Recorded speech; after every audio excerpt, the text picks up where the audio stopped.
नमस्कार. आपण पाहत आहात नवमहाराष्ट्र गडसंवर्धन मोहिमेला पंतप्रधानांची दाद. रायगड सोहळ्यात उपस्थितीची ग्वाही. खासदार निलेश लंके यांची संसदेत पंतप्रधान मोदींशी भेट. कांदा उत्पादकांचे प्रश्न, रेल्वे, महामार्ग व ग्रामसडक योजनेच्या मागण्याही मांडल्या. संसदेच्या हिवाळी अधिवेशनाच्या पार्श्वभूमीवर खासदार निलेश लंके यांनी शुक्रवारी पंतप्रधान नरेंद्र मोदी यांची संसद भवनात भेट घेऊन ऐतिहासिक गड किल्ल्यांच्या संवर्धनासाठी राबविण्यात येत असलेल्या मोहिमेच्या पहिल्या वर्धापनदिनानिमित्त रायगडावर आयोजित करण्यात आलेल्या सोहळ्याचे आमंत्रण दिले. छत्रपती शिवाजी महाराजांच्या राज्याभिषेकाचे साक्षीदार असलेल्या रायगडावर होणाऱ्या या कार्यक्रमास उपस्थित राहण्याची इच्छा व्यक्त करत, शक्य तितक्या प्रमाणात उपस्थित राहण्याची ग्वाही पंतप्रधान मोदी यांनी खासदार लंके यांना दिली.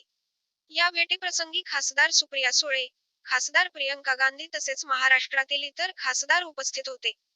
या भेटीदरम्यान पंतप्रधान मोदी यांनी छत्रपती शिवाजी महाराजांचे विचार नव्या पिढीपर्यंत पोहोचविण्यासाठी तसेच गड किल्ल्यांचे जतन व संवर्धन करण्यासाठी खा. लंके यांनी सुरू केलेल्या मोहिमेचे मनःपूर्वक कौतुक केले.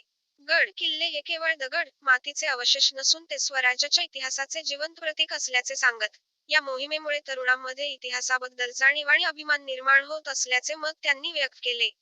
अशीच लोकसहभागातून चालणारी मोहीम सातत्याने सुरू ठेवावी, असा सल्लाही त्यांनी दिला. पंतप्रधान ग्रामसडक योजनेअंतर्गत 250 पेक्षा अधिक लोकसंख्या असलेल्या अनेक सर्वसाधारण वाड्या, वस्त्या आजही पक्क्या रस्त्यांपासून वंचित असल्याचे निदर्शनास आणून देत, अशा वाड्या, वस्त्यांना तातडीने रस्ते जोडणी करण्याची मागणी लंके यांनी केली. पक्क्या रस्त्यांमुळे शिक्षण, आरोग्य आणि शेतीमालाच्या वाहतुकीला मोठी मदत होईल, असा विश्वास त्यांनी व्यक्त केला.